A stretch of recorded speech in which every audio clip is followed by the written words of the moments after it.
What the Buddha Taught by Walpola Rahula. The Four Noble Truths. The first noble truth, dukkha. And your typical sort of Buddha statue. And that's a Thailand one.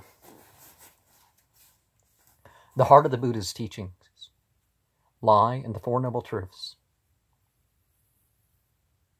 Cattari Ariyasaccani. Oh, I said that hard, didn't I? Cattari Ariyasaccani. Minus the sound. Some languages actually include that in their speech, by the way. Which he expounded in his very first sermon to his old colleagues. The five ascetics in Isipatana, modern Sarnath, near Benares. In this sermon, as we have it in the original text, these four truths are given briefly, but there are innumerable places in the early Buddhist scriptures where they are explained again and again, with greater detail and in different ways. If we study the Four Noble Truths, with the help of these references and explanations, we get a fairly good and accurate account of the essential teachings of the Buddha according to the original text. The Four Noble Truths are dukkha, samudaya, nirodha, magga.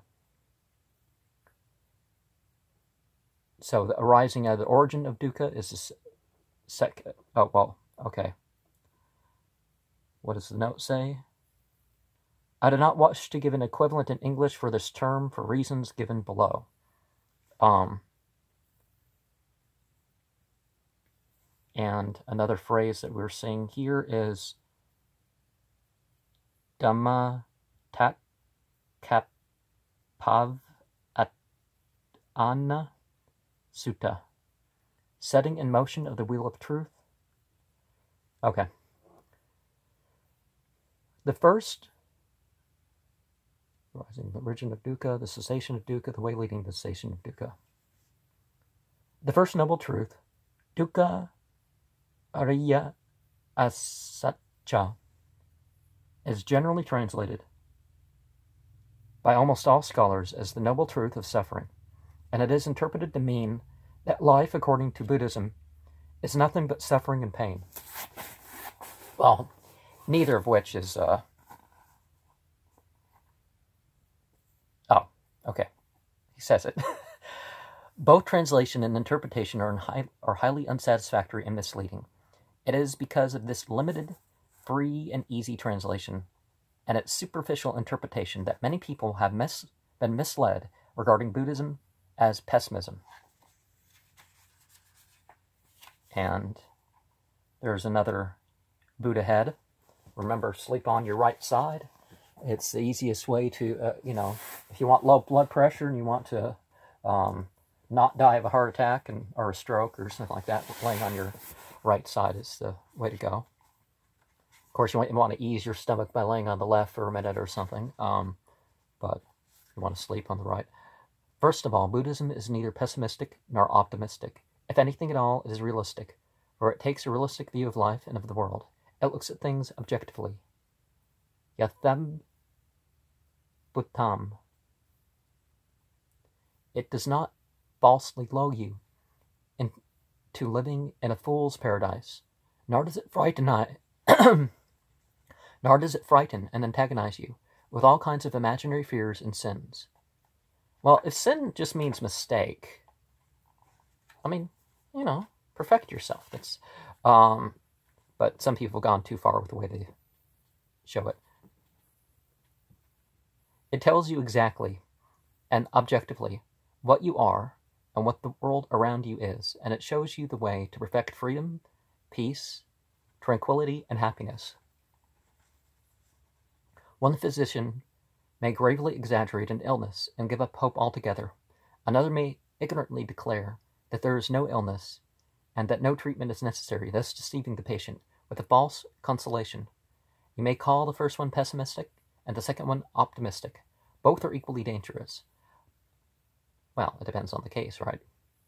But a third physician diagnoses the symptoms correctly, understands the cause and the nature of illness, sees clearly that it can be cured, and courageously administers a course of treatment, thus saving the patient. The Buddha is like the last physician.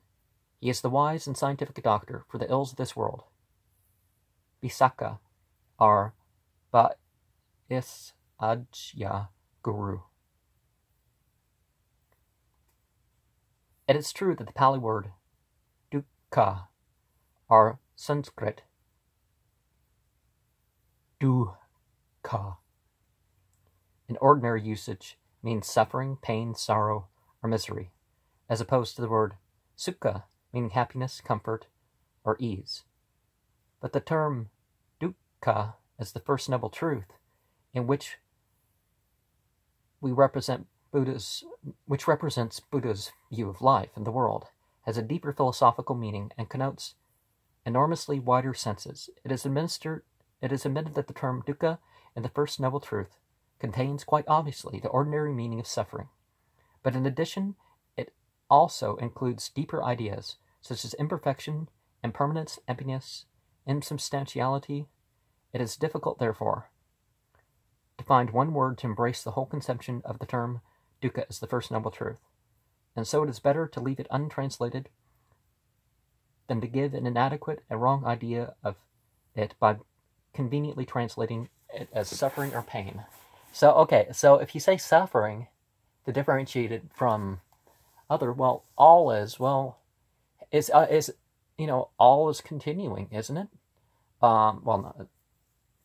That could be misunderstood, because certainly things come to an end. But so if something's incomplete, or if it's impermanent, I mean, even our deeds when we die, our influence, look at what's, our influence could somehow affect something to happen 1 billion years later, if humanity is to go that long. The Buddha does not deny happiness in life. When he says there is suffering, on the contrary, he admits different forms of happiness, both material and spiritual, for laymen as well as for monks. And if it goes on a long time after we're dead, maybe the humans will be dead, and it will affect the animals, and we'll have to face the consequences for that.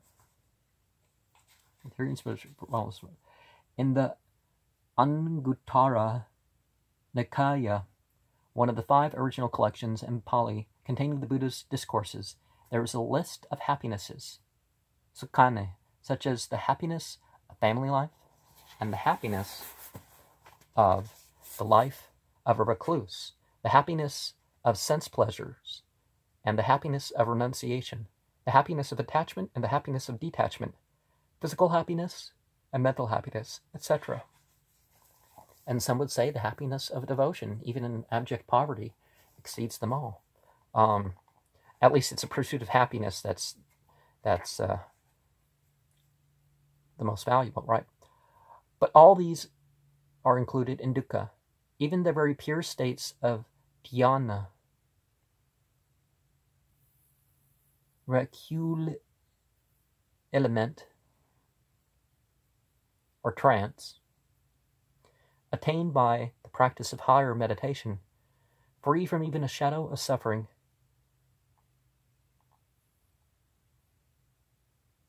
in the accepted sense of the word, states which may be described as unmixed happiness, as well as the state of dhyana, which is free from the sensations of both pleasant, sukha, and unpleasant, dukkha, and is only pure equanimity and awareness. Even these very high spiritual states are included in dukkha. In one of the suttas of the Majjhima Nikaya, again, one of the 5 original collections, after praising the spiritual happiness of these dhyanas, the Buddha says that they are impermanent, dukkha, and subject to change. Anicca dukkha, viparinamadhamma.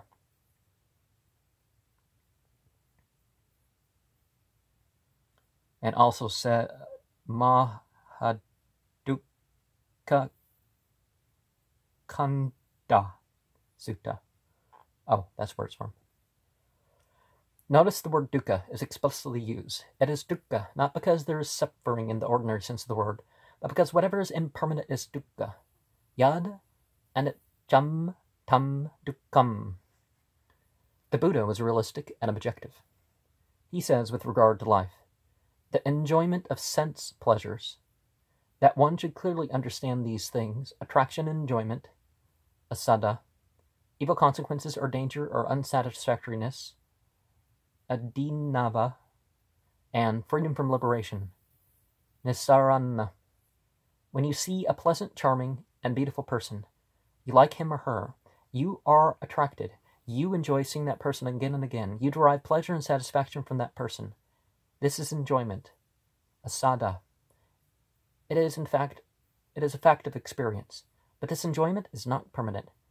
Just that person's and all his or her attractions are not permanent either. When the situation changes, when you cannot see that person, when you are deprived of this enjoyment, you become sad, and you become unreasonable and unbalanced. You may even behave foolishly. This is the evil, unsatisfactory, and dangerous side of the picture. Adinava. This too is a fact of experience. Now, if you have no attachment to the person, if you are completely detached, that is freedom, liberation. Nisarana. These three things are true with regard to all enjoyment in life. From this, it is evident that there is no question of pessimism or optimism, but that we must take account of the pleasures of life as well as its pains and sorrows, and also that thus far is Epicurean hedonism, and also the freedoms from them in order to understand life completely and objectively. So, I don't know, like a Stoicism? Only then is true liberation possible. Regarding this question, the Buddha says, O bhikkhus, if any recluses or brahmanas do not understand objectively the way of that the enjoyment of the sense pleasures is enjoyment, that their unsatisfactoriness is unsatisfactoriness, that the liberation from them is liberation, and that it is not possible that they themselves will certainly understand the desire for sense pleasures completely, or that they will be able to instruct another person to that end, or that the person following their instructions will completely understand the desire for sense pleasures.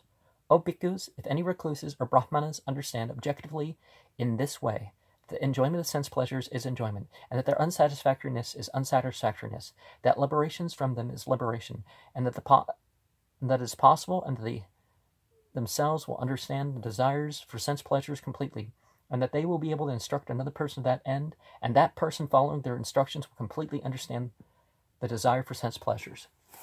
One of the things that happens is the sensual psychiatric highs of the spiritual life. You may think this is it, and this is where a lot of people run into a lot of dissatisfaction, is because once a month or something at the gathering or on their own, they get really, really high, like drug overdose high, without all the scary stuff associated with it. No sense of, that moment where they give you a little bit too much oxymorphone in the hospital, and it's like, and a couple like that, and you're out, just incredible, right? But it's like you're being forced. When this stuff happens naturally, it's like there's not that drag to it, that it's, that you're being made to feel something. It's like, no matter what these sensual and the perceptions and sights and stuff that may go with some of these things, I guess the sights would be sensual, even though in the mind there's some sights that don't occur, with eyes open, regular sense sort of thing. And then there's spiritual realities, but the point is not these experiences. Oh, don't get me wrong, learn how to do these experiences if you can, particularly if you're trying to replace something like the contentment or sense of well-being that happens when people abuse drugs. Of course, that doesn't last too long. So mysticism is more reliable, but again, mysticism just get high, as it would be saying, is gets pretty boring. Or this, you want it to be a lot more. You ritual. Oh man, that was an awesome. Well, can't you do the if you do the ritual for itself, and then you kind of step away from the suffering, don't you? The conception of dukkha, or meditation, is probably the word we should be using here. The conception of dukkha may be viewed from three aspects: dukkha as ordinary suffering, dukkha as produced by change, viparinama dukkha, and dukkha as conditioned states, samkhara dukkha. Some stupid movie I found in the middle of the night. Dukkha something, and you gotta be careful in terms of possible meaning when you run your mouth to imitate foreign speech. I guess some people would say that's what I'm doing with my speaking in tongues, which, no, I'm not. All kinds of suffering in life, like birth, old age, sickness, death, association with unpleasant persons, and conditions, separation from beloved ones, and pleasant conditions, not getting what one desires, grief, lamentation, distress, all such forms of physical and mental suffering, which are universally accepted as suffering or pain, are included in dukkha as ordinary suffering. Dukkha. A happy feeling, a happy condition in life, is not permanent, not everlasting. It changes sooner or later. When it changes, it produces pain, suffering, unhappiness. This vicissitude is included in dukkha as suffering produced by change. Viparinama dukkha. It is easy to understand the two forms of suffering, dukkha, mentioned above. No one will dispute them. The aspect of the First Noble Truth is more popularly known today because it is easy to understand. It is a common experience in our daily life. But the third form of dukkha is as conditioned states. Samkhara dukkha is the most important philosophical aspect of the First Noble Truth, and it requires some analytical explanation of what we consider as a being, as an individual, or as I. What we call a being, or an individual, or an I, according to Buddhist philosophy, is only a combination of ever-changing physical and mental forces or energies, which may be termed into 5 groups or aggregates. Panchakanda. The Buddha says, in short, these 5 aggregates of attachment are dukkha. Elsewhere, he distinctly identifies dukkha as the 5 aggregates. O bhikkhus, what is dukkha? It should be said that it is the 5 aggregates of attachment. Here it should clearly be understood that dukkha and the 5 aggregates are not 2 different things. The 5 aggregates themselves are dukkha. We will understand this point better when we have some notion of the 5 aggregates which constitute the so-called being. Now, what are these 5?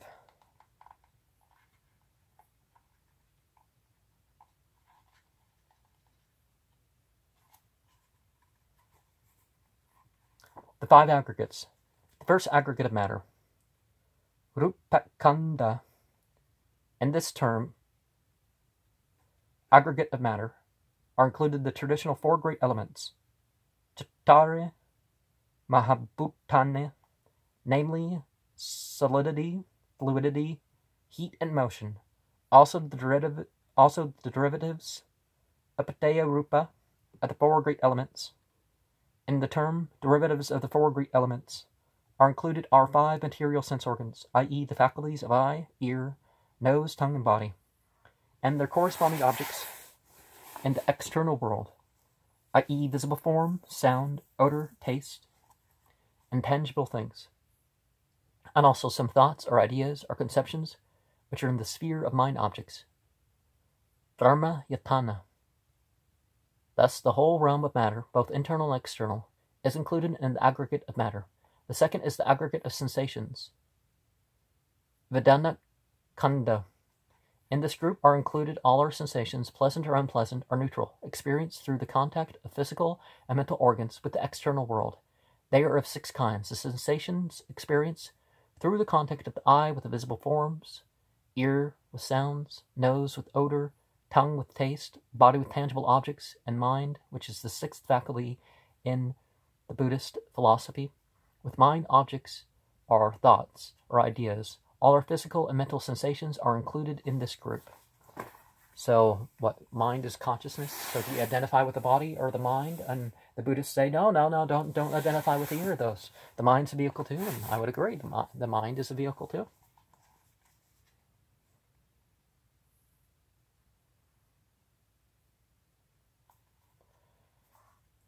A word about what is meant by the term mind, manas, in Buddhist philosophy may be useful here. It should be clearly understood that the mind is not spirit as opposed to matter. It should always be remembered that Buddhism does not recognize a spirit opposed to matter, as it is accepted by most other systems of philosophies and religions.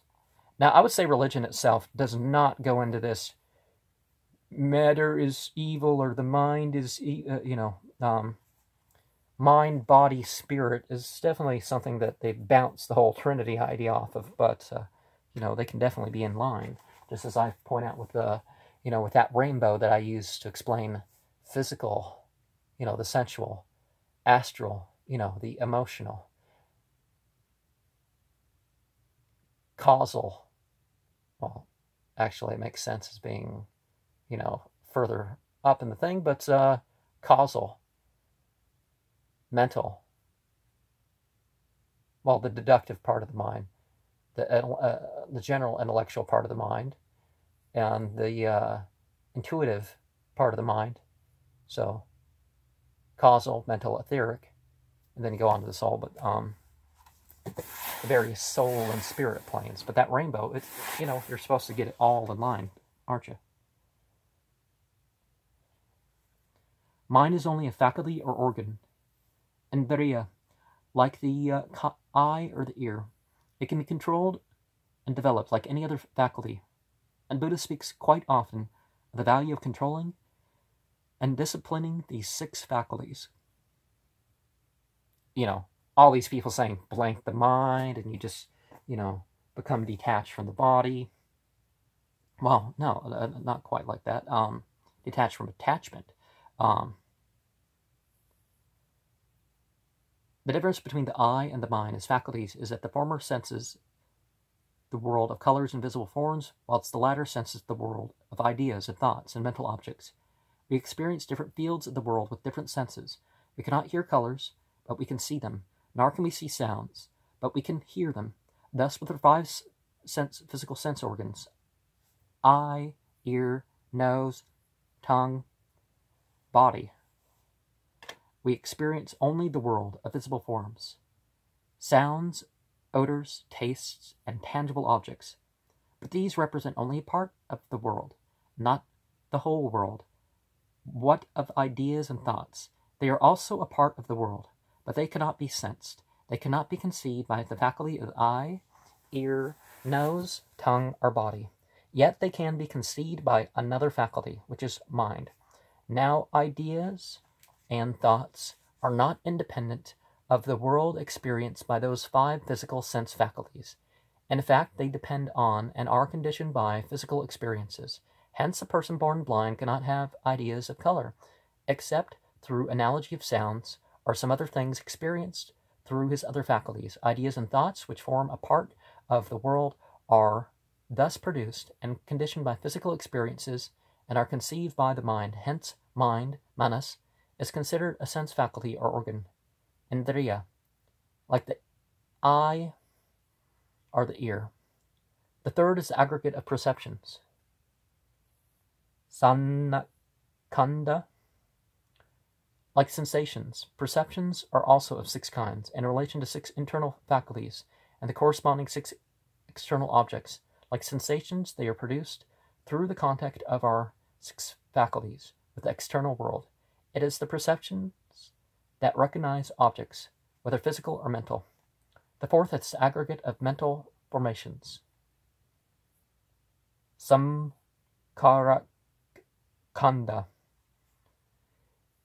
In this group are included all volitional activities, both good and bad. What is generally known as karma, or kama in Pali, comes under this group. The Buddha's own definition of karma should be remembered here. Bhikkhus, it is volition, cetana, that I call karma. Having willed, one acts through body, speech, and mind. Volition is mental construction, mental activity. Its function is to direct the mind in the sphere of good, bad, or neutral activities, represented in psychological diagrams by a square or a cube.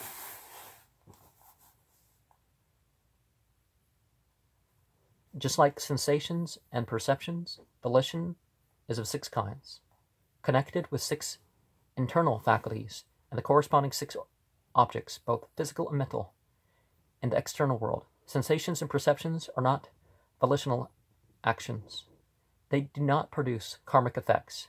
It is only volitional actions such as attention, manasikara, will, chanda, determination, adhimokkha, confidence, saddha, concentration, samadhi, wisdom, panna, energy, virya, desire, raga, repugnance or hate, patigha, ignorance, avidya, conceit, mana, idea of self, sakaya, ditte, etc., that can produce karmic effects. There are 52 such mental activities which constitute the aggregate of mental formations. Mental formations is now generally used to represent the wide meaning of the word samkara. In the list of 5 aggregates, samkara in other contexts may mean anything conditioned, anything of the world, in which sense all the 5 aggregates are samkara. The 5th aggregate of consciousness, vinanakanda. Consciousness is a reaction or response which has one of the 6 faculties: eye, ear, nose, tongue, mind, and body as its basis. And one of the 6 corresponding external phenomena: physical form, sound, odor, taste, tangible things, and mind objects. I prefer the word feel, but i.e., idea or thought as its object. For instance, visual consciousness, gotta be careful the book's old enough to damage it, holding it that way. Chakku Vijnana has the eye as its basis and a visible form as its object. Mental consciousness, Mano Vijnana, has the mind, manas, as its base and a mental object, i.e., an idea or thought, Dhamma, as its object. So consciousness is connected with other faculties. Thus, like sensation, perception, and volition, consciousness also is of 6 kinds, in relation to 6 internal faculties, and corresponding 6 external objects. It should be clearly understood that consciousness does not recognize an object. It is only a sort of awareness of the presence of an object. When the eye comes in contact with the color, for instance, blue, visual consciousness arises, which simply is awareness of the presence of a color, but it does not recognize that it is blue. There is no recognition at this stage. It is perception, the 3rd aggregate discussed above, that recognizes that it is blue. The term visual consciousness is a philosophical expression, denoting the same idea as is conveyed by the ordinary word seeing. Seeing does not mean recognizing. So are the other forms of consciousness. It must be repeated here that according to the Buddhist philosophy, there is no permanent, unchanging spirit which can be considered self or soul or ego as opposed to matter, and that consciousness, vijnana, should not be taken as spirit in opposition to matter. This point has to be partially emphasized because a wrong notion that the consciousness is a sort of self or soul that continues as a permanent substance through life has persisted from the earliest time to the present day. Now, one thing that I would definitely say here is that religion itself, maybe some of these various sects, but religion itself, isn't the whole point? If you say that it's a relationship with God and the created, obviously it's something, that can change within you, is how good your religion is. But, I mean, in terms of, religion itself, but your personal relationship, it changes. Your consciousness changes. Your deeds, your good and your evil sides, they change. So the soul that's beyond all this, it's changing as we act. It's changing in terms of where it rests and what it currently is.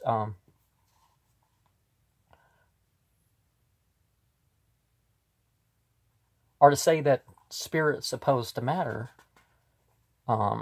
sort of anti-cosmic, again, not the, how can you have the relationship with the created if you despise the creation? Or want to be against it somehow. According to Mahayana Buddhist philosophy, the aggregate of consciousness has three aspects: chitta, manas, vijnana, and the alaya vijnana, popularly translated as store consciousness. The word for the physical plane in that New Age list, alaya, so we have a word, store, finds its place in this aggregate. A detailed and comparative study of this subject will be found in a forthcoming work on Buddhist philosophy by the present writer. Well, I don't know. I didn't see any other books by him, but I didn't exactly look for that either. Not all bookstores and whatnot would have that anyways. Actually, I have no idea when this book was bought. It was possibly even bought for less than the $1.75 that it's listed here. Even though it's this edition is worth, 10 times that or something like that. One of the Buddha's own disciples, Satta by name, held that the master taught, it is this same consciousness that transmigrates and wanders about. The Buddha asked him what he meant by consciousness. Satta's reply was classical. It is that which expresses, which feels, which experiences the results of good and bad deeds, here and there. To whomsoever, you stupid one, remonstrated the master, you have heard me expounding the doctrine of the matter. Haven't I, in many ways, explained consciousness as arising out of the conditions? That there is no arising of consciousness without conditions. Then the Buddha